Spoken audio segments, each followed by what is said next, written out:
हम देखते हैं कि मेरुलियोना ने उस एंशिएंट डीमन को जला के हरा दिया होता है और फिर तभी क्लोवर किंगडम की दूसरी टीम वहां पहुंच जाती है और जो वहां पे कमांडर खड़े थे उनसे बात करने लगते हैं। एक बंदा उन्हें बताता है कि जो मास्टर यूनो है वो एक स्किल्ड मेज बन चुके हैं। दिखने में वो अपनी माँ जैसे हैं और उनका दिल उसके पापा के जैसे ही मजबूत है।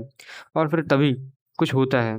जो वहाँ का किंगडम रहता है वो हिलने लगता है और जो नीच का डीमन रहता है वो उस चीज़ को सेंस कर लेता है और तुरंत ही निच के पास चला जाता है। निच सोचता है कि हमारे पास काफी टाइम है जब तक अंडरवर्ल्ड के गेट ओपन हो रहे हैं। हम देखते हैं जैक दांते पे मल्टीपल अटैक्स कर रहा होता है और दांते बार बार हील कर ले रहा होता है और जैक उससे बोलता है कि बस अब तुम मर जाओ। और तभी हम देखते हैं कि पूरे जो किंगडम रहता है वो बहुत तेजी से शेक करने लगता है और कुछ तो निच को फील होता है। तभी वो अपना तुरंत मोड बदल लेता है और अदर यूनियन मोड में चला जाता है और शैडो मैजिक का यूज करके एडवेंट ऑफ क्वालिफॉथ की साइट को देखता है जो कि अंडरग्राउंड रहती है और वो वहां पे यामी और वांजस के मैजिक के अलावा भी एक अदर मैजिक को महसूस कर पा रहा होता है और वो मैजिक रहता है मोर्स का। जो मोर्स रहता है वो एक सॉर्सरर रहता है जिसको डायमंड किंगडम से निकाल दिया गया होता है, लेकिन तब भी वो यहाँ पे था और वो बोलता है हार्ट किंगडम के विजडम का यूज करके मैंने एक्सीलरेट कर दिया है क्वालिफॉथ की ट्री को, यानी कि जो प्रोसेस चल रहा था उसने उसकी स्पीड बढ़ा दी थी। और फिर हम देखते हैं कि जो मोर्स रहता है वो भी एक डेविल होस्ट रहता है और तभी वो अपनी